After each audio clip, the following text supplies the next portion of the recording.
Hello people and welcome back to another episode of Clubhouse with me, Ben. And me, Josh. This week we thought we'd do something a little different. We thought we'd wrap up 2022 by going through some of the lessons that we've learnt during the year. So stay tuned because it's a good chat. If you like this episode, please like and subscribe. We're releasing a brand new episode every single week. So with that being said, let's go.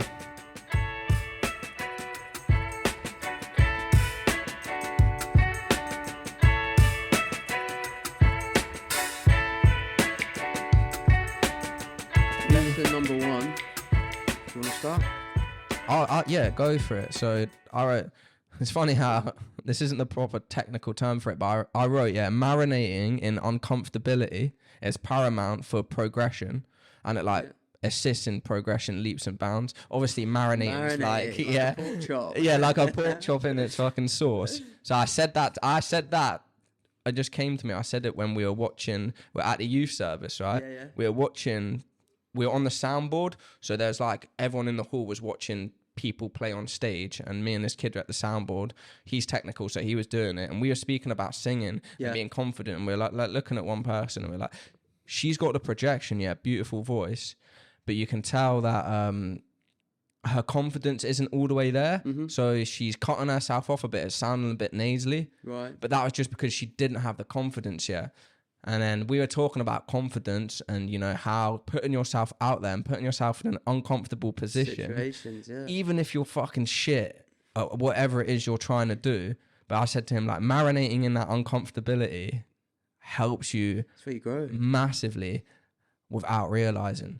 So like in my personal, just me, for what I've been doing this year, I've been working at the youth service quite a lot, helping them with guitar, teaching kids guitar, and then a few times a year we'll go busking, which is playing out in the open, you know, to crowds and streets or whatever. And besides busking, we played at like the Christmas market and things like that. So I've never sang in public, right? It's hard to do. I'm not that good at singing, so it's something I'm trying to work on more next year. It's a goal. But then I've never sat down and tried to. Obviously, some people just have it, and I wish I was like that, but I'm not. So I just aren't. So it is what it is. Something I've got to work on them, and we'll get there eventually. But I was like, right, here's a good opportunity. I can go out there and I can sing, and I'm not in a position where I'm being like a spectacle, because it's not just me, and there's kids there, and there's other people singing there. So say there's like 8 of us there, and just going, right, and doing that, and just, even if I wasn't that good, whatever, but I'm like, to step in the right direction. I started to learn as I was there. Does that make sense? So I'm like, right, I've got to project my voice, so I'm projecting it. All right, maybe that's a too high, so I need to bring it in a little bit. So direct it this way or direct it that way, whatever. And then I've already learned a little bit there, do you know what I mean? But I only learned that little bit from being uncomfortable out in the open and doing that. Experience, yeah. And it was the same, like, you know, going to the youth service and learning songs to teach the kids that I wouldn't learn if I was on my own in my home. Does that make sense? I wouldn't want to learn that because not for me, but they want to learn it, so I go home and learn it, and then we teaching it to them.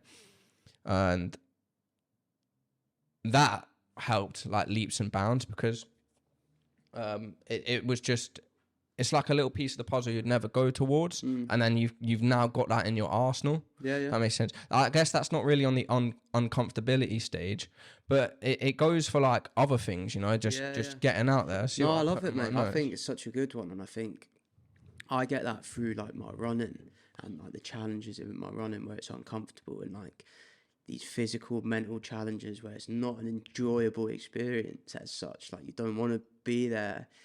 It's and when you're voluntarily putting yourself in those situations, it's hard because you can just not do it. Do you know what I mean? You don't have to go and sing. Yeah. You didn't have to go and do that. It's nothing forcing you. I don't have to do the running side. But once you get through it, it's such a rewarding experience. And it's like, you learn so much through putting yourself in uncomfortable situations. You do. So yeah, without a doubt, mate, I think that's a really good one. Yeah, it's good for confidence as well, because something you can shy away from, you actually end up facing. Yeah. Like what we can boast, this podcast, mate. You know? So that's putting yourself in an uncomfortable position. We got to speak. We got to be open and honest. Yeah. We have to try come across as natural. Like, obviously we are natural. But at the first, you're not. The more like apprehensive and scared you are, your back's up, your shoulders are raised a little bit, then it's going to be harder. And there's also as well, it's almost like exposure therapy, isn't it? I think there's that idea that if you go see a therapist because you're scared of, say, spiders, they slowly introduce you to spiders. You have to go into a room where a spider's in a enclosure. You just have to go into the room. That's the first step. Then you get to leave. Then the next week you go in and you take 2 steps in rather than 1.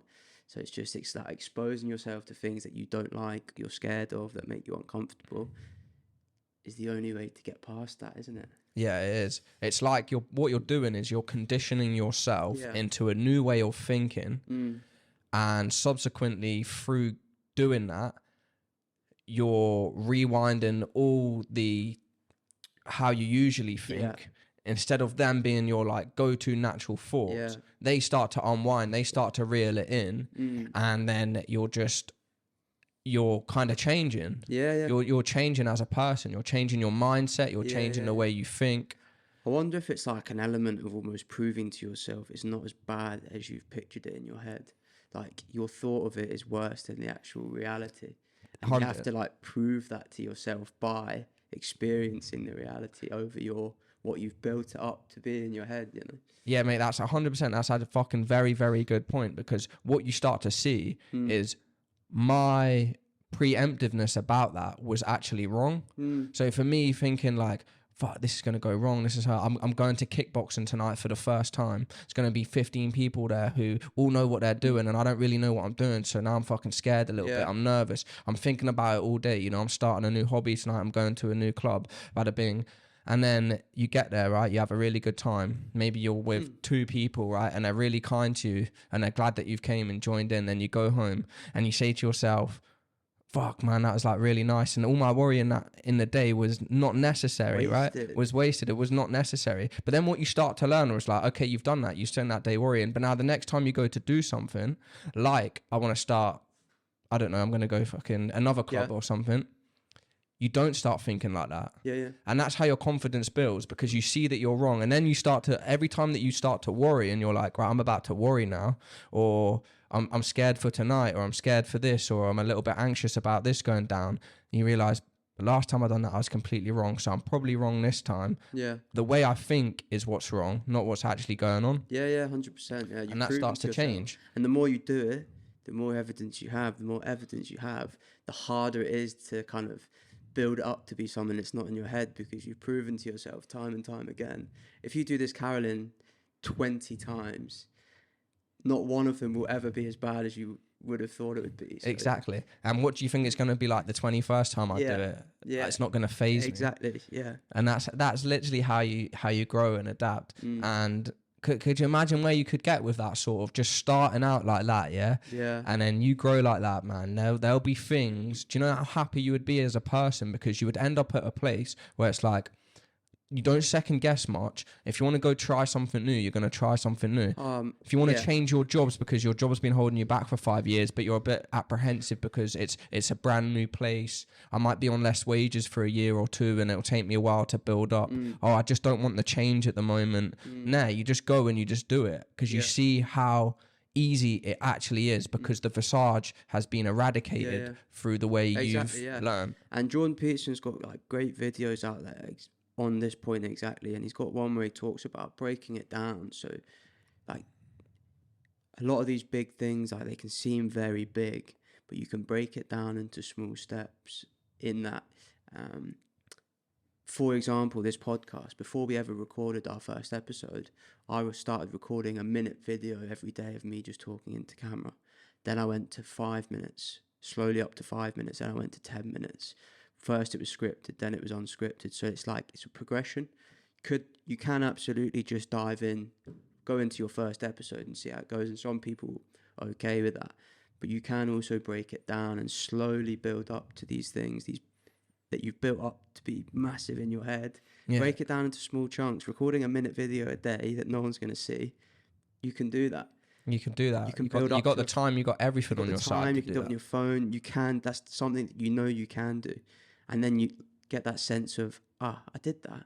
That was a bit easier than I thought. Okay, now I'm going to do 5 minutes. 5 minutes went well. Now I'm going to do it without a script. The first one wasn't great. Maybe I'd go back. Then you do it again. It was a little bit better, and you keep building up. So that's another good one. It's these bring it back to being uncomfortable. You can break these tasks into smaller, more manageable pieces, and then build up to those big, scary, whatever it might be. Yeah, it's management, isn't it? Yeah, management. It's good, man. Yeah, I'm gonna keep doing that next year. Is just put myself in uncomfortable situations. No, 100%. I'm gonna take the guitar out at some point and like rock up to the pub. Are you? Yeah, just start open mic. They do open mics. They do open mics. Yeah, that'd be well scary. Mate, I'll do it with you. I'll back in guitar. You do lead and sing. Yeah, let's do it. We'll get ourselves. But I know when I'll be there. Do you know what I mean? Like if I was to rock up tonight with like nothing really in the locker and start freestyle, I could get away with it. But then like if I had a few drinks, I know I could go knock it out of the park. So I could knock it out of the park anyway. But then like what we've just been saying, it's fucking confidence and stuff like that. Nice one. Yeah, man, that's it. That's number one for me. So mine is consistent exercise routine, and I'll tell you why. So we've talked about this brief another pod we did, where I had 2 times where I burnt out. One was overtraining in the running, and then one was work, where I was working too much. And like when I've reflected on this year, for me, this year's been the busiest year I've ever had, work-wise, personal life, and personal projects like this. Yeah, it's felt easier. And I honestly believe like the determining factor is that I now have a consistent exercise routine in my life. I have running and I have the gym. The second times I burnt out with work, I didn't have a consistent exercise routine. And when I burnt out with running, it wasn't an exercise routine. It was just torture. I was doing like crazy mileage. It was just silly. So I scaled it back. And this year I've had a really good, consistent exercise routine. A few little injuries here and there, but not much. But it's really helped me manage having a very busy life. And also just like health-wise, I feel good. I've got energy, more focus, more motivation. So this year just really kind of reinforced it for me that having a consistent exercise routine in your life, for me, is one of the best things you can do. It's like the foundation of a good, long, happy life. And also, if you do have a busy life, for me anyway, it really helped me manage all that. How would you manage it in the sense of? In the sense of, I feel better about myself when I'm exercising regularly. Mm-hmm. Generally, I have more energy, I have more focus, I have more motivation, but also it's kind of like not an escapism, it's like a way of not de-stressing, but you know what I mean? It's like you go out for your run. Yeah. You're a different person when you come back. Oh, yeah, man. Like, if I have something goes wrong at work, there's something going on, or it's very busy, like I'll go out for a short run or a long run, whatever my schedule is, and like I come back and I have a whole new perspective on whatever the issues were. So I don't know if it's running in particular or just work. People probably get it from working out or swimming, cycling, whatever they do. But it's a way of kind of clearing your head and coming back with a fresh perspective. So when I've got so much going on in my life, having something where I can do that was just a game changer this year for me. Yeah, I know exactly what you're saying with the exercise thing. It's like, so you know, like a ciggy break for some people, right? Yeah. Days getting a bit fucking hectic or whatever. You're a bit stressed out. I need a ciggy break. I'm going outside. You smoke for 15 minutes, kind of getting fresh air even though you're smoking, but you're outside and you're away from your desk, right? And then you come back after 15 minutes. So imagine you come back after 50 minutes with like a fresh head. You know what I mean? But imagine, so what I find like the gym is for me, where I go 10:30 every morning and I'm out of the house for an hour and I'm working out and I'm getting a sweat on. Yeah. Now, only people that like intensely sweat knows how you fucking feel after it in comparison to how you felt before it. Yeah. They're worlds apart. You're a different person. They're worlds apart, man. You're a different person. So what I do is like, I will intensely sweat on the days I do like cardio, sometimes even just lifting weights can help. It's a different type of exercise, but, but the intensity doesn't give you the same amount of endorphins, but it helps to a degree. And then I go home and I get a cold shower. Who I am after that compared to who I was, and what it is, I find for me is my mindset. It really quiets me down if I'm being loud some days, you know. If I've got a rush morning where I'm thinking of 200 different things and I'm not being too kind to myself and I'm a little bit anxious, after that exercise and that cold shower, come and you sit down and it's like, feel more focused, feel more able to actually do what I was going to do for the rest of my day through the scope of like relaxation. Yeah, 100%. And the reason why I love this one is because it's attainable for 99% of people. Like, there will be people with valid excuses, health reasons, or, you know, commitment to children, whatever it is, but most people can just implement this into their life. They can do it slowly, they can get a trainer, there's loads of ways you can do it. Running, you don't need anything, pair of running shoes, you can get out and do it around your schedule, and all the benefits you get, like you were just saying. For me, there's also like the health side to it. Like, I don't know if you ever listened to Andrew Huberman. He does a lot of really scientific. Is he a neuroscientist? Neuroscientist, yeah, I think he is. But he just took, like, for longevity, the best thing you can do is have a very good, or a base cardiovascular fitness and lift weights 2-3 times a week. And it's like, it's the best thing you can do for your body in terms of living a long and happy life. So you get all the benefits in the moment, like the time away, clear your head, you feel better, go in shape, plus you're just putting yourself in a good position to live a long, happy life.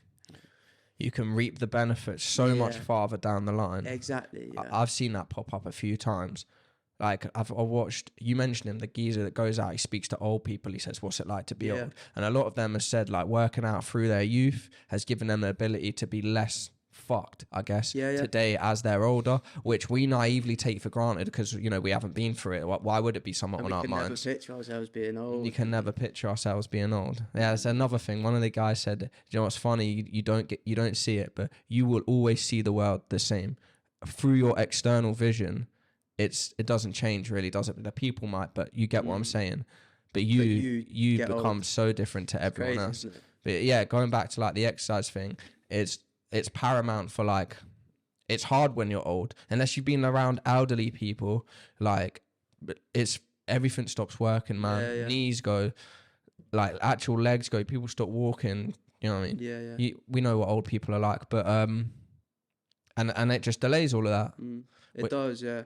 I think we're so lucky to be kind of growing up around the time that we did, because like this information and these ideas just weren't out there, I think, for our parents and that, and like they didn't have access to the same like information that we do now. So yeah, it's different now, isn't it? Yeah, we're lucky for it. It's a blessing in disguise, man. Yeah, I feel good about it as well, because I think with the internet, through all its faults, is that what you were just saying, the ability to learn if you want to, is just, it's infinite. It's the age of information, like access to the collective knowledge of like everything, the whole human civilization, everything we've ever known is accessible through that laptop. Yeah, if you like, one of my most popular apps that I spend most of my time on, is classic, is Wikipedia. You know, Wikipedia on Google, fucking that's all I go on, right? If you choose to do that instead of just scrolling through Instagram, you're gonna get a smarter person. You can learn. It's sick, man. You can learn about so much. Yeah. I've been reading loads. I think I'll bring it up after, but yeah, I'm with you on exercise, man. That's really good. When you say consistent exercise, yes, that's what I was gonna ask you. So, do you see benefits from the fact, well, not really benefits because you kind of just explained it, but what's the difference, you know, in positiveness that it's consistent as opposed to intermittently? So say you go to the gym every day or whatever your schedule is. So what sets that apart from running twice a week or then stopping and going again, you know? No, so I think that's consistent. I think 2-3 times a week where you're getting out, getting your heart rate up, whether that be like running in the gym, like for me, that's consistent. And if you do it generally, like let's say 80% of the weeks, that's consistent. That's consistent. But you know what I mean? Like, let's say if you do 3 weeks here and then something comes up and then you're not in the gym for another 3 weeks, and then you get back to the gym and then something comes up and then you're out of the gym for a couple of weeks. That's where I would say it's kind of inconsistent. And I'd say you probably don't you don't reap the benefits there. And I imagine you spend a lot of time beating yourself up because you think, you know what I mean, you want to be at the gym, but then you're inconsistent, and then you think, oh, I wish I could just be consistent with it. And then you go, oh, I'm just not going to bother with it. So, yeah. 2-3 times a week, I would say. Again, like, don't take me for it. There's so much information out there, and like Andrew Huberman actually does an email, and you can get it off his website. And he does basically, he lays out a training program for you for the week, which is a foundation, basic training program that, you know, if you wanted to start fitness, this would be a great way to start. So check that out. It's got everything you would need. Sound. And I think with consistency is, if you've ever done it intermittently, obviously we say we can see the benefits when we're going, but you start to see the opposite when you stop going. Yeah. And that's what I think helps with consistency, is that like if you do have 3 weeks off, for example, you start to feel sluggish, you start to feel all those things, and you're like, fuck, I really got to pick myself back up from here now. Yeah. Where as opposed to, you know, having a day off or going regularly, it doesn't deplete to that extremity. Yeah. So you're not picking yourself up from far. So you're constantly up here as opposed to like that. And you know what's crazy, right? 3 years ago, roughly before I started running, I didn't work out once in a week. I did nothing every week, and that was my normal. I cannot imagine going a week now without doing some form of exercise, and at least 2 or 3 times. Like, it's just, I can't picture that. So it's like, if you're consistent over time, it just becomes who you are. So it's not like a struggle anymore to be consistent, because you now just want to be that person. Exactly. You are that person even. So that's another benefit. If you're consistent over time, it becomes who you are, and it's no longer forced or a struggle or effort. There's obviously days I don't want to run. There's days when I want to go to the gym, but I know now just to push through it, because I know I always feel better. Once I do. So once it becomes habitual, and exactly. everything sort of fucking changes. And another thing going off of that is like, you realize how much you want it, in the sense that you start to do it all the time. That's not the best way explained. What I was trying to get at is, it's so easy to change, like going from not doing it at all. So say I'll use an example, right? Just say you don't run at all. You don't exercise at all. Week 1, you don't. Week 2, you don't. First day of week 3, so I'm going to start exercising. Your mindset changes a lot faster than you think. So you work out on the Monday, the Tuesday you want to again. If that makes sense. So you had those 2 weeks where it's never even been in your fucking mind. It's not really it's not really you. Then you think, I'm going to make a change for myself. I've gone the first time. That desire to go the second time, once you've been the first, is just explosive. You get that kind of new beginner motivation, and you have to milk that. I love it. I think you have to milk it, mate. You really have to be like, fuck yeah, let's go. This is fun. Like, the best time for me is being a new beginner at something. That phase, I've got loads of motivation. I'm excited about it. And if you milk that, you can get through the hardest part, which is like the first 2-3 months. Because generally, if you can get 2-3 months into something, you're likely to stick at it. You know, it's like you can get it kind of locked down, habitual, like you said. So if you milk it, you can kind of coast through the hardest part, I find. Exactly, man. So for like, if you're trying to implement a change in your life, or you're trying to be a bit better, without sounding preachy, it's just fucking go and do it. All in. Just go all in. Just go and just test it out, man. Just fucking, the minute you're there, mate, it's fucking easier than you could ever like imagine. It's just getting up and going to that day one, and then, you know, off the back of that, I want to do this, I don't. Exactly. And there's another point as well, and it's like so there's the Andrew Huberman Foundational one, which is class, but Matt Fraser, he's the CrossFit like 7 world champion. He's this insanely fit guy.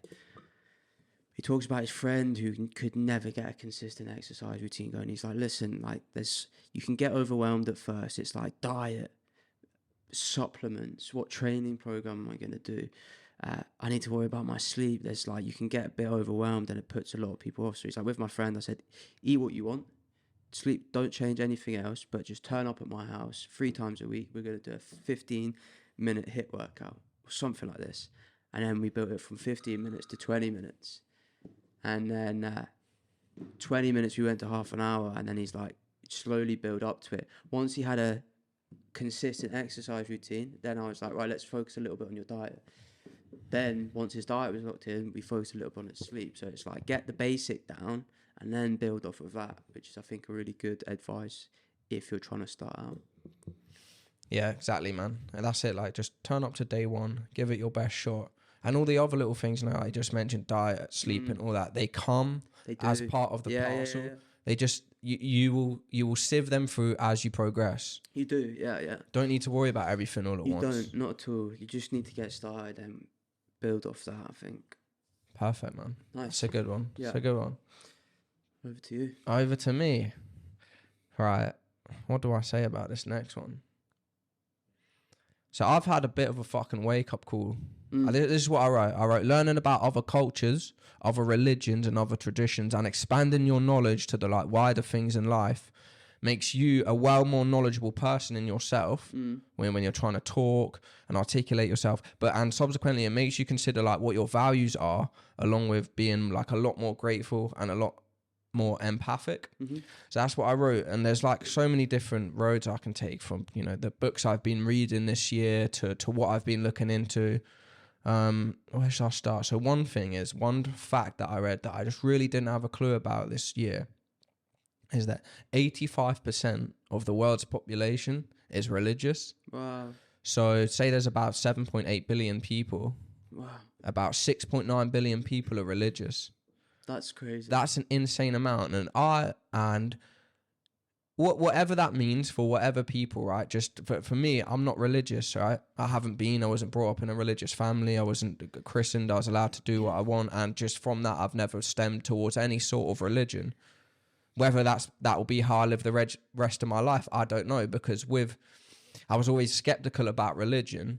But this isn't the point I'm trying to make. The point is that how many people out there whose life is just completely different from their day-to-day of how they live, like, you don't think the world revolves around you, right? But you think this experience that I'm having is just life. It's life, like. But so many others are having so many different experiences. So I think with the religious part, I'm gonna next year read a lot more about religions. So like what originally put me off is like the fables and the fairy tale side of it. Is that, you know, those stories, they're not true, okay? They don't sound true. But then as I was looking a little bit into it, it's more what the core values of those stories are. The message within the story. And it's like about living a more fulfilling life and a good life, and how to have good values and be a good person, right? I haven't looked into any specific religion. I've just been watching videos about religion. So something I'm going to look into. And I think what it came down to is what we read somewhere, that like people tell it in those sort of like fake fairy tale stories. Yeah. It's because, you know, like how they do it with movies these days. A story is a good way of getting a message across. Yeah. Okay, but that's one point. So it's like I was really, really just had my mind blown about how many people are religious in the world. Yeah, I can't believe that number. Yeah, that number's huge. So much more than I ever thought. And then also with religion comes, you know, like how all the wars going on, people dying. Everything that comes off the back of religion, which is negative. I want to know a little bit more about that. You know, what's going on? Why do people hold it to such a degree that it's that important? So it's one of my goals next year to look more into that. Another thing as well, with like I'm talking about gratitude and empathy. I've been reading about, you know, like Palestine and Libya and like civil wars and what they're all going through, and to have how me and you spend our day-to-day living in a Western world on an island where my job pays me all right and I'm not struggling insanely for cash. You know, I've got a roof over my head, I've got family that love me, and just to know in so many different walks of life, how many people don't have what we consider the bare necessities. Everything we take for granted. So would you say it's given you, learning about these topics, it's given you perspective? It's given me a greater appreciation than I ever have up until like now. I'm getting more and more involved in like learning about these things. And they've always been going on, you know what I mean? But I've never really paid attention to it. It's almost like ignorance is bliss. Ignorance is bliss, yeah.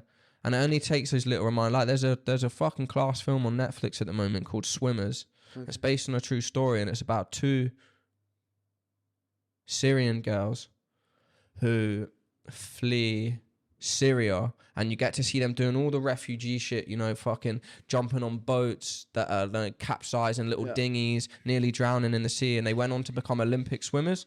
So they're 6 swimmers. It's a great little story. But there's this like daunting scene where she's having a school swim race, and her dad's standing on the sideline. Behind them is fields. You just start seeing bombs coming down over the fields. Then a bomb blows off the roof to the fucking gymnasium, and one of the bombs land in the water just where she's swimming, and she has to stop swimming. But anyway, so it's just stuff like that, right? And then because another thing as well, because growing up I used to read a lot about Fidel Castro and them sort of, that's like he was the president of Cuba for a long time, and he took this tiny little country, and you know, he's got the good, bad and ugly side, but he stood up to America, who we all know are the fucking playground bullies of the world, right? And just done a lot for his countries. And I don't know if I feel like I'm going on a little bit of a rant here. No, you're going. But it's stuff like that. And like I've been reading about like a dictator called Gaddafi, right? And he was the leader of Libya for like nearly 40 years. And whatever, some people liked him, some didn't for whatever reasons. I guess he went a bit sort of dictatorship and like telling civilians what to do, but the country itself, right, flourished under his like reign. So he put money into schools, he put money into hospitals, he put money into education. All the statistics you read when countries are compared to other countries, right? Libya was doing class, especially as an African country, in comparison to the other African countries. But anyway, so one day, like the fucking NATO and all that and all the Western world said like, oh, there's like a militia, like a group of like civilians that started their own army to try and overthrow him. And NATO and everyone backed that. So the UK, the US, they helped that thing, even though they can't, which is basically like war crimes, because it's like happening in other countries and stuff like that. So they bombed his like platoon of cars that was leaving Africa because he was getting out of there because it was getting mental. And anyway, when they bombed him, his car's overturned. He took refuge in a fucking drain pipe. The people found him, took him out into the street, murdered him in the middle. And that's a leader of a country. You know, that would not be allowed to happen anywhere else. But in these like Middle Eastern countries and that, where people don't really care, but oh no, it's all sandy over there, there's bombs over there all the time. We, as like spectators of the Western media, just go, oh, like, I mean, it's always happening over there. But if that was to happen on our doorstep, there'd be anarchy. Or like the Russia-Ukraine thing, right, that happened this year. It's so much more because the Western media used their propaganda and they portrayed it in a particular way. A lot more people were involved, you know. A lot more people were talking about it. We went for that Christmas party, didn't loads of people at the thing with it. But it's just like, that happens anyway, and that's happening all over the world. But you're naive to like hundreds of these other things when there's so much savage, barbaric sadness that's happening, and it's not very nice. And yeah, I get it. Like fucking, why would anyone want to think about that? We're living in a good place, so it's nothing to do with us. And I guess it's sad, but it's happening. I guess that's how other people think. But this year, man, I've just had a greater appreciation for those things. I want to learn a little bit more. My knowledge is only starting. I was into it as a kid a little bit. It dropped off. I read a few books on like different presidents of the world and like poor countries, and but now it's reignited like a passion in me where I'm just like, fuck, man, I want to know a little bit more about that. Yeah. So like you'd say broadening your kind of knowledge on world affairs and the conditions in other countries is really giving you like a good perspective and appreciation of the life you have here. Precisely, exactly. That's great. That's what you've just said, is like how to encapsulate it. It's given me a different way of thinking over here for my life and how lucky I am. And it's about like, you know, when I want to be in a mood because I've had a shitty day. It's hard to when you... It's hard. If I just think about something like that, it's not like everything's better now. It's not, but it's a slap in the face to say, come on, man. It could be like that. Or if I want to be a little twat and fucking moan over nothing, then it tells me to shut up, man. It tells me like reel it in. And it's given me. I feel like I've also gotten a little bit smarter from it because I'm really into music, and that's what like 24/7 of my time is. You know, researching bands, reading bands on Wikipedia, blah blah blah. But now I've like learned. So lately I've been looking at history a lot. Didn't like history in school. been watching loads of stuff about history, reading a couple of history books. I was looking up. I wanted to know why Hitler had so much control over so many people, because we were speaking about this in today's day and age. Yeah, doing something like a Holocaust or mass genocide seems unfathomable. We would never agree to that. So how did he persuade a whole country to agree with it? And I've learned things like, they were in such a poor place. Depression, and he was and he was in after World War One, when they had no food, they had no money, their society was in ruins. He came as the face of, I'm going to make this all better. So that's why everyone had faith in him. I didn't even know that. That was why. Because I always thought, how the fuck did he persuade so many people? So, and then just from that, I've got more knowledge on that situation, and that's going to lead to that. So in bed every night now, I've just been on Wikipedia, and Wikipedia is classed for links. You're reading something, you go a couple paragraphs down, it has a link to something else, you click on that. Yeah. It's the best book in the world. Yeah. And why I read a lot of books, but books are about particular subjects. I read a 400-page book on the Venezuelan president Hugo Chavez, and I couldn't tell you one fact about him. Do you know what I mean? And that took me a little while. So with Wikipedia, it really gives you like information that's retainable, digestible, retainable, and then I can sit here and talk about it a little bit to you or to someone else or whatever. I know that sounded very like not a passionate rant, but like I was just going fully in on that. But what you said is basically what I was trying to get at. We are not the only people in the fucking world, man. Yeah. And it's good to get perspective. It's good to get perspective. Helps you appreciate your situation more. It helps you appreciate your situation more. And like I said, it makes you become more empathic, because there's just so much going on in the world that's, not really okay. So no, I think it's a good one, mate. And, maybe fucking if we're ever in a position where I don't have to work 24/7, imagine this, unreal. Imagine going for a month to the Middle East or somewhere that's a poor country, Africa, and helping out for a month. That'd be unbelievable. Do you know what I mean? I could do that anyway, but if I'd done that for a month, it'd be my holidays for a year, and I've got family and whatever that I need to see, so can't really do it that way. So it's only attainable if you didn't work a 9 to 5, 24/7. There's little drips and drapes, but I mean, I guess I'd do it like humanitarian, so respect working at the youth service, and I don't know. It's just something I want to get into a little bit more. Nice. Is that a goal for 2023? It's a goal for 2023, but like the learning of it and the sprouting of like my interest in it has started this year, and over the last few months, it's grown a lot more this year. Good. Nice one, mate. Okay. So my next one, and we've kind of touched on this in your first one, being uncomfortable, I guess. But I won't spend too long on it. But for me, it was embracing change.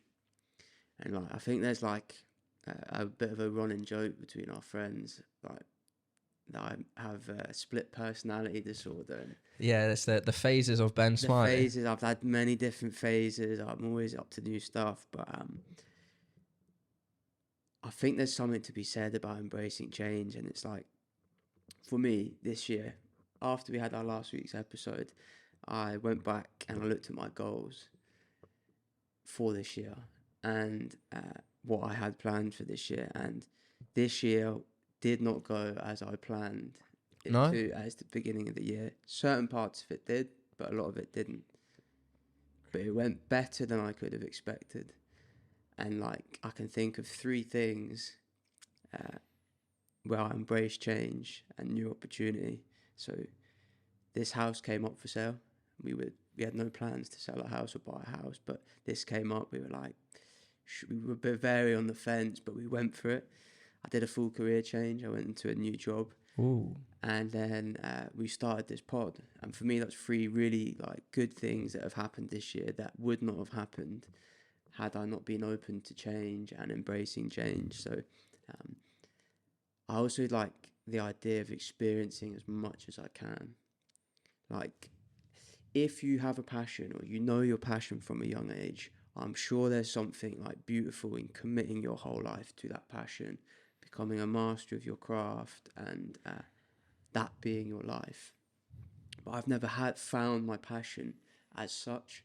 So like, for me, I want to experience as much as I can, new like hobbies, interests, skills, learn as much as I can. So I'm always open to change. If a little opportunity comes up that even piques my interest, I'll always go for it. I'll always try and explore it if I can. Like we said before, not everything works out. Yeah. There's a lot of things that don't work out. There's a lot of things I've started that never finished, or decided a few months in, no, it's just not for me. But exploring all these different things, embracing change has been a huge part of my life. And if I think about all the things like that's happened over the last, say, 6 or 7 years, it's all because I've been open to embracing change and new opportunities. So it's a good one. I love it. I used to think it was negative. Not a negative, but I used to think it's almost like jack of all trades, master of none. You're just kind of going from thing to thing, never really, committing to something absolutely. And like, I never like wrap my identity up in what I'm doing. So like, even when I played guitar and I was in a band, that didn't become like who I am for the rest of my life. It was like a phase, and then I moved on to the next thing. So yeah, that's always been part of your personality, I think. I guess that is my identity, isn't it? It is, yeah, to do that. But and another thing with you particularly is that when you do this change, you don't change every week, which is good. Do you know what I mean? You're not like, oh, I'm going to do 1 week, I'm going to do this, next week that, next week that. Yeah. I think what you do, from what I've seen, is when you do a change and you start something new, is you like attains a lot of time to then that period of the new change where you can look back and say, okay, this is for me or this isn't for me. Definitely. Like when I remember back to maybe when I first met you, and we were early teens. You were boxing, and I knew you were the only person I knew that would be running on the beach in the morning before school. Do you know what I mean? That's giving it you all. Like, you had a few fights. You were really into boxing. It, When you had your stoner phase, I got into that. you were smoking more weed in one night than anyone else that I knew. And you're like, you're going for full and guitar. You became an unreal guitar player in such a short amount of time, an insanely short amount of time. And that's because of how you tackled it. You fucking gave yourself schedules. You made sure you done it every night. You done it for longer hours than anyone else would. So you're good when you do decide to say, this is what I'm taking on. No, you're right. Like, I think in order to truly experience something, you have to take it to a certain level before you can say, yeah, it's for me or not. So like, you're right. I like to take things to a certain level, and not 100% of the time, but generally I will go to that level, or a level where I'm pretty confident to say yes or no, this is for me. But this comes back about being able to like take it to that level. That's like a skill. Like, being able to learn something new is like a skill, and it's something you can get better at. So like, I figured out like a system for me now where I can, try new things and kind of, I was saying before, my favorite time is being a new beginner at something. It's because I love that phase. I know what I'm doing, and kind of do my research, then trial and error, then bit of this, optimizing. So it's been like, I think it is a part of my kind of personality traits, I guess. But I've seen a lot of where I ended up today is because I was open to new ideas, and I wasn't afraid to kind of stop doing something. Like, when I stopped, I put like 4 years of intense practicing guitar, like 4 or 5 hours a day for a long, long time on average, because weekends I'd just play all day. But when the time came, I wasn't like sad to let it go, I'd kind of got what I needed from it. I took it to a certain level. I'd been in a band. I'd really enjoyed it. We'd done class. I think Tom had moved away, so then the band kind of took a stall. We tried to get another one up and going again, but my heart just wasn't in it anymore. And like, I wasn't sad to say goodbye, because I knew that it meant I could then pursue something new with all that time. So that's admirable, man. It's a good trait to have. It's a good attribute to have in your arsenal. There's some people that, I've spent all this time, all this effort learning this one thing. So let me, it's caged me in now. Yeah, exactly. And I'll never do that. I don't think that you should do that. In your heart whether you're still into something or not.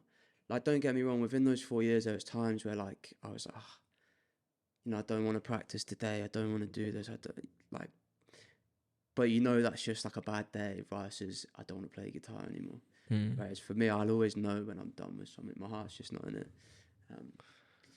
So we're not going to see you running like Forrest Gump anytime soon, where he just runs and runs for free and then suddenly stops. Yeah, I don't know. Running's a funny one because I do wonder if it's a phase. Because I've had a sport, again, I've done boxing, I played football at school, and I've done running. But it's more of like it's become like it's not really a hobby anymore. It's like it's a consistent exercise routine. It's like, and then now and again I do these big races or big challenges because I like to put myself through these challenges. So. Yeah. No, I know what you're saying. Where it's a bit different from a hobby because it's your exercise, which is like what we're saying is necessity at the moment. There's been a few times where I'm like, can I really do another race? Like, have I got it in me, or can I really do another one of these challenges? But I think we'll stick around for a little longer. Yeah, not running would have knock-on effects on your actual health and life, whereas like not playing guitar would just be not playing guitar. Like nothing's bad's gonna happen. It's not gonna catch up with you in any sort of way. Yeah. Well, but now hopefully we're on fucking podcast phase, man. Podcast phase, yeah. So all in, baby. All in. But yeah, I get what you're saying, man. That's good. Right, let's have a little look. Oh yeah. Oh, this is cool, man. This is a good one. I've had a good year with this. So my next one is mindfulness is a great tool to regain control of like your life, or more specifically your day, if you have like an overactive mind or if you feel yourself not really being present. So one thing that I've fucking struggled with a lot over the years, and I don't know if it's like a couple people say like, do you reckon you've got like ADHD and shit from the way you just fucking bounce around and, you know, speak really fast and that. So, and I think one thing I've always struggled with is I just think fucking hundreds of thousand things all day. And sometimes I'm not really present, man. Like I'll be here, not here, but like I'll be sitting down or working. And I know everyone goes through it to a degree, but I'll just be off in my head thinking about things. And as I got a little bit older, like, and I noticed it more, that's when it started to get to me, to the point where I'm like, this is fucking, I don't really like this, man. Do you know what I mean? I'm just thinking, I'm never really here. Like, when's the last time you watched a movie and been present and just stuck in the movie? You've got involved with the characters like you did when you were a fucking kid. Now you just think about this and that and this and that. And there'd be like other times, mate, where I wouldn't be present, and then after it I'd be like, how were you not present for that? Watching a band live. When I'd just be somewhere else, thinking of somewhere else. Like, mate, just like there'd be stuff, and I'd just be like, what is going on, man? Why is your head that? And then mindfulness sort of has helped with that. So I've done a mindfulness course, and that wasn't based off like me trying to get help or something. That was based off of I've been doing a counselling course for a few weeks, obviously, you know, and there was a break from that. The next level is a diploma, so I've got a little bit of time off, and I just know mindfulness would help, because if you become good at mindfulness, you can tell it to other people of what to do. If you're going to be a counsellor, that could fucking help, you know what I mean? So it really taught me when I was doing this course and the woman was giving me homework to do in my own life. It gave me some of my days back, and I felt like for the first time in years I was really like having my own day. Oh really? Yeah. And I'll just have like some of these little spouts of just the best afternoons ever, the best evenings ever. So one thing that really helped was breathing, like conscious breathing, like going out, like breathing in and out. I know it sounds, but you don't do it as much as you think you do. You don't do it deeply enough. It just like, it's a bit of a stress reliever. And, you know, getting outside and getting fresh air. I don't know if have you ever tried mindfulness? No, I don't think so. I've tried like various breathing techniques and stuff, and like, but I don't think I've tried mindfulness. So yeah, it's a skill. It's something you've got to develop, I find, and again, make it a little bit habitual. And I don't do it all the time, because it's like, again, we're talking about, you know, what's the difference between a chore and fucking something you have to do than something you're just doing. But it relaxes me sometimes, man. In the evening when I'm feeling so unsettled or just a bit fucking lost from work, I don't want to sit down, I'm just up and moving. It just teaches me to fucking like chill out a little bit. Yeah, no, I don't know if I've like specifically tried mindfulness, but like I have tried various times to become like more aware of like my thought patterns, my like subconscious, you know, like sometimes you just get a bit negative or like pessimistic about things, and I've tried to like become more aware of that so I can catch myself in the act. And that's it. Yeah, that's it to a degree. Like, I think when people hear like about mindfulness, it's like meditating, and like people aren't into meditating. It's not. Like, ignore that word mindfulness. It's probably it's obviously just because it's in your mind. But it like what you just said. It just it helps with little things like that. Am I being negative today? All right, why? Let me actually ponder and think about it instead of just sitting in this fucking stress-induced period that's gonna last all day. It gives you combative sort of processes that just aid you in having a bit of an easier day, man.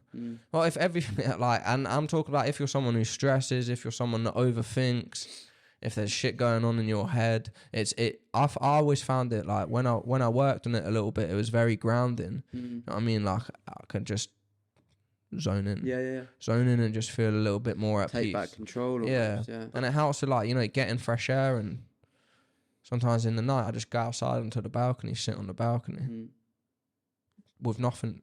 You know what I mean? Nothing going on.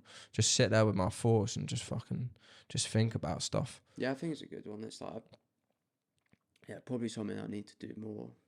Meditation is just not doing it for me. I really don't understand. Like, I just haven't really clicked. I don't get it. No, meditation. So maybe mindfulness is one.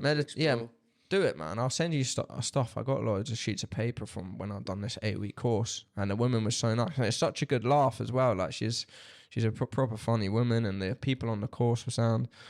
And like, everyone, you have to come back after the week and tell her, well, how have you been doing it? Like, what have you been doing? And another thing as well is, like, gives me an appreciation in the morning to, like, go outside, get some fresh air and look at the clouds. And as I'm talking, I feel like I sound a bit like fucking hippie-ish, and like it's like all bullshit. Like, cause I don't know, people might walk through life and just be okay with everything and not need anything like that.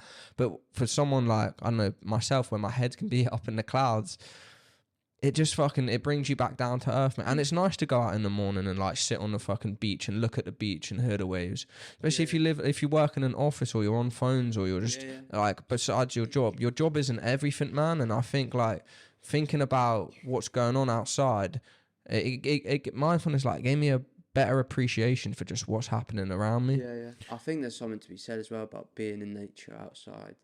I think, again, it's like, more and more it's becoming like advice you're hearing on all these podcasts about health and well-being, just getting outside, being in nature more, because like if you look at a week for me, other than my run, which I'm going outside to exercise, I can be inside most of the week, and I'll never just go outside for the purposes of just being outside. It's always either to get to work, to go for a run, that's it, to go to the shops. I never just go outside with the intention of just being outside. Exactly, man. And it's nice to do those things.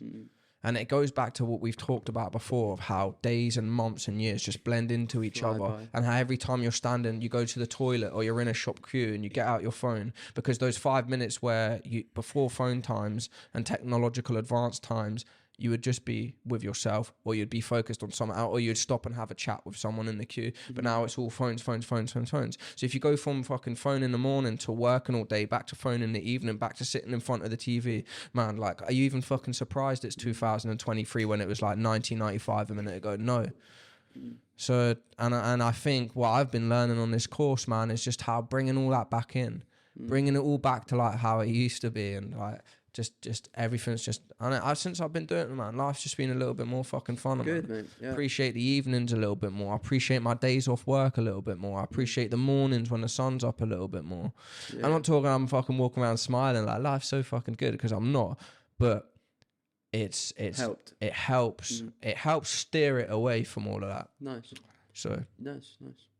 Do they still do the courses, or was it a one-off? So because I was off the back of a counselling course, she kind of used us as a guinea pig for, like, she didn't charge us, it was free, but she's going to bring it out as like a paid course. Nice. So she just, it was trial and error for us. Yeah, keep an eye out, because, like, even someone like, I know Mia would benefit from that tremendously, from how she thinks. So I said to the women, like, oh, I'll come next time, and can I bring someone, or like people, or even you can come, man. It's just, and it was a nice course, about 5 o'clock to 7 o'clock. You still get your evening. It's I mean, once you're home, so I can. But so I'm gonna keep an eye out for a bit. Nice, mate. Good one. Okay, my next one is you can do more than you think you can. Yeah, and I think originally this is like a Gary V quote. You know who Gary V is? Gary V. Gary V, mate. Like, sell all your shit so you got nothing left at all. You haven't sold your bulbs yet. Yeah. And he goes, sell them, man. Goes around garage sales now, I think, doing that. Buying like used, what they called Hot Wheels. Remember the Hot Wheels cars? Selling them on eBay. But anyway, I had like a Gary V phase, and he's like talking about, it's like, you can do more than you think you can. And like, I think this has been a big one for me, in that I've always pursued personal projects outside of work, and I've always made the time to do it. And like, I think having a full-time job shouldn't be an excuse for you not to pursue your passion projects outside of work. And I think it can be sometimes, and it was for me for a while. Honestly, like the last 3 years, my life has been completely different. And about 3 years ago, I started exploring passion projects out of work. I started running, I started doing various things, and like the realization that I could pursue these interests outside of work, and I could find the time, I could make the time, has been a huge lesson for me. And I've done so much because of that I otherwise might not have done, because I didn't have time, or I told myself I didn't have time. So even like with this podcast, I know we keep coming back to it, but like, you don't have to quit your job, burn all your bridges to go and start a podcast. You can do it on the side. It might not be the best at first. You might not have enough time to prepare for it as you would, or whatever it might be, but you can still get it started outside, as well as kind of maintaining your job and things like that. So that's been huge for me the last 3 years, is really pursuing passion projects outside of work and getting a lot of enjoyment out of it, and being able to do more than I thought I could. That's good. Well done for you, mate. It's taken your own life back into your own like power as well, because we all fall victim to our occupations, I think, just because of like currently how society is. Most of us work 9 to 5s. 9 to 5s is a lot of time, right? It's huge chunk of your week. It's a huge chunk of your week, and not only that, it's like, but what we've talked about of energy and all that. 9 o'clock to 5 o'clock is your daytime, right? And you're fucking tired by the night. You're a human. It's how the days go. So five days a week is given to someone else. But like you just said, the evenings, if you want. So you've obviously found like running, doing this podcast isn't as hard as you would have previously thought. It's not as hard. It's like, I do a lot. Like, I've done like the last 3 years, I had loads of different projects, like started writing projects when I was going to start a blog. Then I did FX trading. Like then we got on to YouTube channels, this podcast. I'm going to do the interview podcast as well. And it's like, I guess it was like I stopped giving myself the excuse of having a full-time job and using that as my excuse to not be able to pursue these things. I was a bit more, I took that excuse away from myself and started pursuing these things, realised I had the time, and now it's like I'm able to do all these things and still have a pretty busy job. I probably do like 45 hours a week now. I try not to do any more than that. And I still make the time for these other things. One of the things which we discussed in another episode was the morning, swapping those evening hours for time in the morning. So by the time I've got to work, I've usually spent at least 1 hour on one of these projects. So that by the time I get to work, if the day goes terribly, something happens at work, I have to stay late, I've already done that time.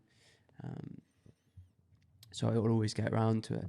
And like, I do appreciate there's people out there that will, for whatever reasons, kids, health reasons, like, you cannot do more. But for the majority of us, the 99% or whatever it is, you can do more. You can pursue that, something you've always wanted to do, but just don't have the time. You can. It might not be your full-time job at first. It might not be as good as you think you could make it if it was your full-time job, but you can get started. So yeah, that was been huge for me. It just made me a happier person, which has meant I've enjoyed my work more, because I actually enjoy my job in finance. Like, this career change has been class for me because it's in project management now, which I really enjoy. But because I'm now pursuing these passion projects on the side, I'm full of energy, full of motivation. So it's a win-win. And it's quite nice, isn't it, to have something outside of just your work? It is, yeah, absolutely. Because I had my like corporate 4-year phase where I was all in on work, as many exams as I could do, trying to get promoted as quick as I could. Late nights, not sleeping very well, put on a bit extra baggage, you know, and like, it took the fun. Like, I stopped enjoying my job for about 6 months because it was just too much, and it was my own fault. Then it was like, that was all I was doing, so I didn't have any other outlet in life. It was just focusing on work, and like, I produce better work now at work because I'm exploring these other options, and I'm happy again, motivated, got a lot of energy. I'm excited about all these things that are going on. So yeah, you can do more than you think you can, and you don't have to like quit your job, burn all your bridges to pursue these things that you may always wanted to do. But that's been my experience anyway, like the last 3 years particularly.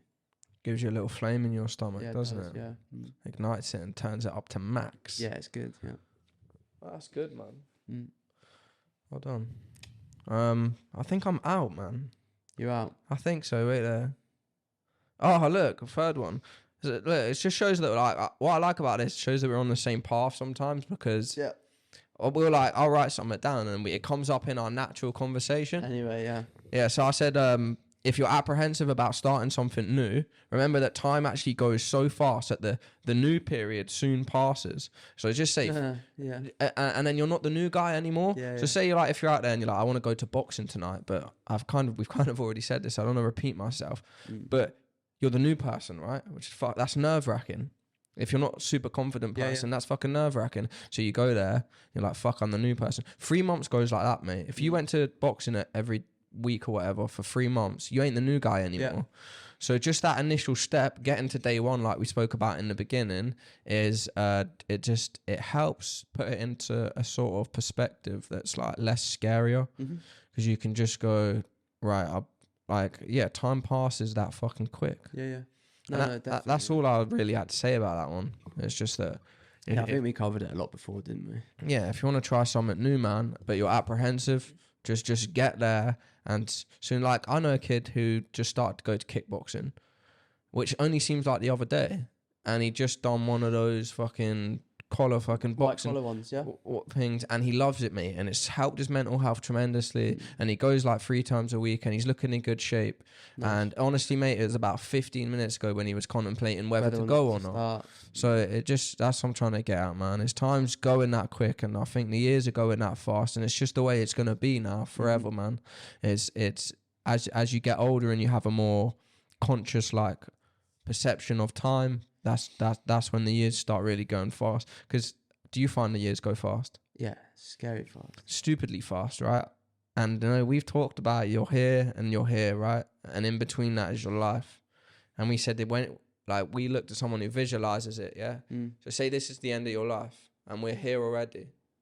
And how quickly that. And that shows you, man, that, and it's just going faster and faster. If you were to move that door, say if you just went up to 60, if we put a 60 on chart now, we'd be halfway. Yeah. There's I think it's a Stoic practice where you print out, I can't remember what the name is, it's a calendar. And it's a calendar of all the weeks. So I think it's 70 years on average. So you put 70 years worth of weeks and you cross off every week you cross one off. And it stops at 70. But you see your life, you get a visual representation of your life, exactly what a week represents a year. No, so it's a calendar basically it's got 72 years worth of boxes. Oh, 70. And then every week you colour in a box, which is a representation of one less week until you get to the end, which is the average lifespan of 70 years. So it's a visual representation every week that you are slowly moving towards the end of your life. And it's supposed to encourage you to be, you know, more grateful, appreciate every moment, appreciate every week more. I can't imagine it being absolutely brutal. It would be. Just see it every week. But it'd be a good way to say this week's not being like last week, right? If you looked at that board and then your one big chunk was exactly like that. Staring into the face of like your own mortality every week surely is a very powerful motivator to say, this week's going to be a good week. Precisely, mate. I'm not going to moan. I'm going to get up every day. I'm going to do all the things I need to do. That's it. Okay, good one. Right, I'll finish up with my last one. Sound. So this one is actually from Modern Wisdom podcast. I think I've sent you a few episodes. Yeah, I've listened to him a few times. Chris Williamson, and we've talked about this one. I don't think we've talked He's smart. He's a really smart dude, that guy. He talks really well, and like, he gets some really good guests on, but he also comes up with, he has his own ideas and theories and concepts that he puts out there now and again. And one of his was that he's been talking about is action is the antidote to anxiety. So the example he uses, and I loved it because it applies to me, and it's helped me a lot in that. He uses the gym as an example. If you set your alarm for 6 and you are supposed to go to the gym and you don't go, you're going to spend the rest of that day thinking about how you should have went to the gym, thinking about when you're going to try and squeeze it in that day. Yeah, it's going to be in your mind. And it's like, if you just do the thing that you were supposed to do, you save yourself so much mental energy and thought process throughout that day, either beating yourself up or thinking about when you're going to go get the gym in if you've got a busy day. And he says it like, just do the thing. The cost of not doing the thing. Yeah. He says the thing a lot, but it's like the cost of not doing the thing is worse than forcing yourself to just go and do the thing. So for me, it's been like running, early morning runs if it's raining, and I'm like, I could go in the middle of the day, I could fit it in after work. And then all I'd be thinking about is lunch would come and I'd go, probably not going to make it out now, I'm a bit busy. After work, will I get it in? So I really like this one. Just do the thing, save yourself all of that time wasted of stewing on it, beating yourself up. Just do the thing, get it done. Oh mate, that's 100% true. It applies to so many things. Like, I was literally going through all the things like dishes, shaving. You're just like, I can't fucking be arsed, but it's something that needs to be done, and I'm gonna do it at some point. Yeah. And ain't it just funny that as humans, we do that regardless? So what's the difference in me getting up and doing it right now when you know I'm going to have to do the exact same thing at a different point in time? You should draw towards the fact of getting it out of the way. Getting out of the way. And if you don't do it now, you're going to think about it for the next 3 days while you're like, I should really shave. Or the next 3 hours while you're sat watching a movie, whatever you're doing, and you know the dishes are there and need to get done. It's going to be there. We're weird creatures, man. Exams, like how many people leave exam the night before to cram?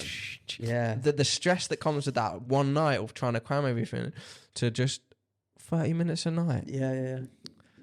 I don't know what it is, but yeah, it's funny, isn't it? It's hilarious when you look at the core thing of what it actually is, that we voluntarily, objectively put ourselves through that. Yeah. When it just really doesn't need to be that way. Yeah. That's why I think we spoke about this. It helps with what we're talking about, you know, like, would you say, what's the antidote to what? He says, action is the antidote to anxiety. Okay. Yeah, so we're talking about, you know, the 5-minute windows, where how many 5 minutes do you have in a day? Oh, I love that. Jordan Peterson was banging on about it. And me and you were both like, mate, that's so smart. And then we'd spent a week trying to do it. And I'd done it with the dishes. It's like, say you have, I'm not a mathematician, 205 minutes a day. You have a lot more, but whatever. It only takes 5 minutes to do something like that. Yeah, and what is that? That's nothing. That's nothing. Yeah. So if you just go and I'll do the dishes, and it takes you 5 minutes, even if it takes you 10, that's 2 5-minute windows. You've got another bajillion that day, man. Yeah. And that's how you look at it, like in those little sort of things, like it takes up no time at all. Cleaning, putting your clothes away. I'm still a fiend for just throwing my hoodies and out on the bed instead of just getting a coat hanger, putting a coat hanger. But then guess what I've got to do when it's time to go to bed? Get a coat hanger, put it in the fucking thing, and hang it up. So it's just like you're inadvertently shooting yourself in the head. Yeah, it's a really good one. He's got some great stuff. That 5-minute one was so good. And he talks about just like focus on making that 5 minutes the best. So like, let's say it's the 5 minutes where you get home from work. Put your keys somewhere that you know where they're going to be every time. So you're not running around the house and the next morning looking for your keys or your work phone, which I do at least once a week. Yeah, my bank card. On a daily your wallet, your phone, your keys all in one place every time you come in the door. If you do that right, get that 5 minutes where you get in right, you're going to save yourself so much. Like, just 200 minutes the next day. Trying to find it. Stress induced as well because you've left it to the last minute and now you're running around the gaff with you're going to be late for a dick in your hand. Yeah, that's good, man. Nice one. Perfect. So that's a roundup for that's just some of the life lessons. They're ones that came to my head, the last like week or so that I wrote down. Probably be at home and think of a couple more. It's been a good year. Yeah. I think it's been a good year, yeah. Definitely, Yeah, definitely. Good year, and I think I'm really excited about what next year brings. I'm excited. I think we're gonna do good things. Yeah. Well, I just said things a lot, but like it's we're on a decent path, mate. And I don't see any reason to slow down. If anything, we're enjoying it. We're getting a lot of it. So I'd be happy just with that. Exactly, mate. Thank you very much. That's paramount to this whole experience. Is like as long as we're having fun along the way, and we're learning and we're growing and we're trying to fucking be better people for ourselves, the people around us, and be happy, man. Exactly. It's time to fucking just be happy. But yeah, pleasure. Nice one, brother. No worries, man. 2023. It's 2023.